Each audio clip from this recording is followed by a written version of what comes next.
നമുക്കിപ്പോൾ കോളേജിൽ പഠിപ്പിക്കുകയാണെങ്കിൽ അത് നമുക്ക് അത്ര ക്ലിയർ ആവണമെന്നില്ല. പക്ഷെ ഇവർ ബേസിക്കിൽ നിന്ന് അഡ്വാൻസ് ലെവലിലേക്കാണ് നമ്മൾ പഠിപ്പിക്കുന്നത്. അപ്പം ഫുൾ നമുക്ക് ക്ലിയർ പക്ക ക്ലിയർ ആയിരുന്നു. എൻ്റെ ഒരു അഭിഷേക്, ഞാൻ CET-ലാണ് പഠിക്കുന്നത്.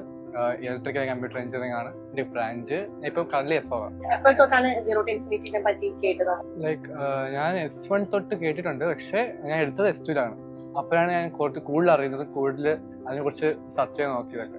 ഞാൻ ഇതെടുത്ത് കഴിഞ്ഞിട്ട് ഞാൻ ഒരുപാട് ഇവന്റ്സ് ഇത് നടത്തിയിട്ടുണ്ട്. അപ്പോൾ അതിലൊക്കെ അത്യാവശ്യം നല്ല രീതിയിൽ ഇമ്പ്രൂവ് ചെയ്യാൻ പറ്റിയിട്ടുണ്ട്. എല്ലാ ക്ലാസ്സും ആക്ച്വലി നല്ലതാണ്. എനിക്ക് പേഴ്സണലി ഈ ഡിജിറ്റൽ ഇലക്ട്രോണിക്സ് ആ സബ്ജക്റ്റൊക്കെ ഇവിടുത്തെ ഒരു മാം ഉണ്ടായിരുന്നു. ആ മാമാണ് എടുത്തിട്ടുണ്ട്. അപ്പോൾ അതൊക്കെ എനിക്ക് പക്കയായിരുന്നു. നമുക്കിതിൽ ക്ലാസ്സസ് പ്ലസ് നമ്മളെ ഈ IV plus internship opportunities plus നമ്മളെ എന്റർപ്രണർഷിപ്സ് ഇപ്പം ID-ത്തോണൊക്കെ നടത്തി. അതേപോലെ തന്നെ നമുക്ക് കരിയറിന് വേണ്ടിയുള്ള ക്ലാസ്സസ് ആക്ച്വലി ഭയങ്കര വർത്തിട്ടാണ്. എന്നുവെച്ചാൽ എല്ലാ ക്ലാസ്സും ഇപ്പോൾ ഓരോ ക്ലാസ്സും എനിക്ക് പേഴ്സണലി ഭയങ്കര ഇഷ്ടമാണ്. മാത്തമാറ്റിക്സ് ഒക്കെ ഭയങ്കര ക്ലിയർ ആയിട്ട്, ഡിജിറ്റൽ ഇലക്ട്രോണിക്സ് എല്ലാം നല്ല ക്ലിയർ ആയിട്ടാണ് പഠിപ്പിക്കുക.